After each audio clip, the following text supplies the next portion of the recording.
Street genius, Pot 46. During this period, he would do everything in his power to change his circumstances, no matter the likelihood of failure. If nothing improved in that year, then it would be apparent that he was truly powerless to circumstances around him, and then he would take his own life. The punchline: William James went on to become the father of American psychology. His work has been translated into bazillion languages. He is regarded as one of the most influential intellectuals, philosophers, psychologists of his generation. He would go on to teach at Harvard and would tour much of the United States and Europe, giving lectures.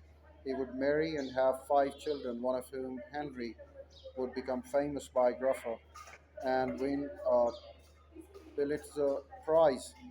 James would later refer to his little experiment as his rebirth and would credit it with everything that he later accomplished in his life.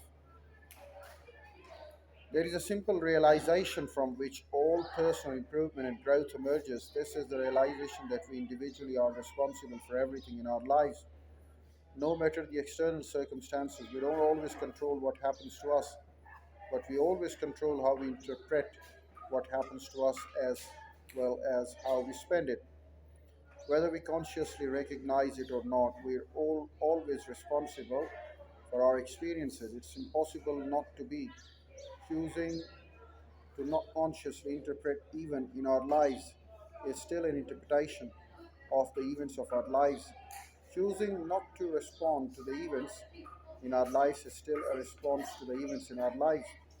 Even if you get run over by a clown car and pissed on by the busload of school children, it's still your responsibility to interpret the meaning of event and choose a response. Whether we like it or not, we are always taking an active role in what's occurring to and within us. We are always interpreting the meaning of every moment and every occurrence. We are always choosing the values of which we live and the metrics by which we measure everything that happens to us. Often, the same event can be good or bad depending on the metric we choose to use.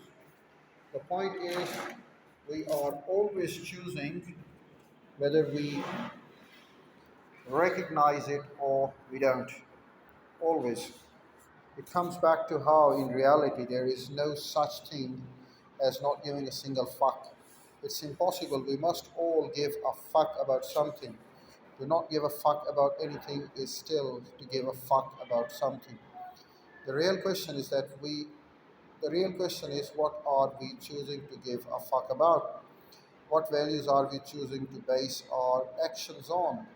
What metrics are we choosing to use to measure our life? And are those good choices, good values, and good metrics? Responsibility, fault fallacy.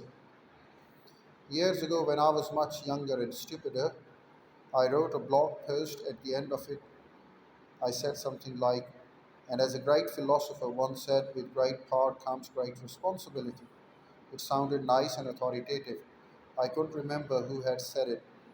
My Google search had turned up nothing, but I stuck it in there anyway. It fit the post nicely. About 10 minutes later, the first comment came in. I think the great philosopher you're referring to is Uncle Ben from the movie Spider Man.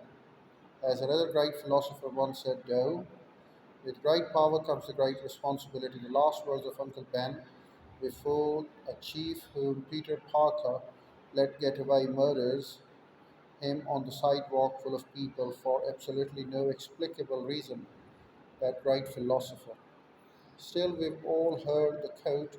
It gets repeated a lot, usually ironically, and after about 7 beers, it's one of those perfect quotes that sound really intelligent, and yet it's basically just telling you what you already know. Even if you've never quit, even if you've never quit a thought about the matter before.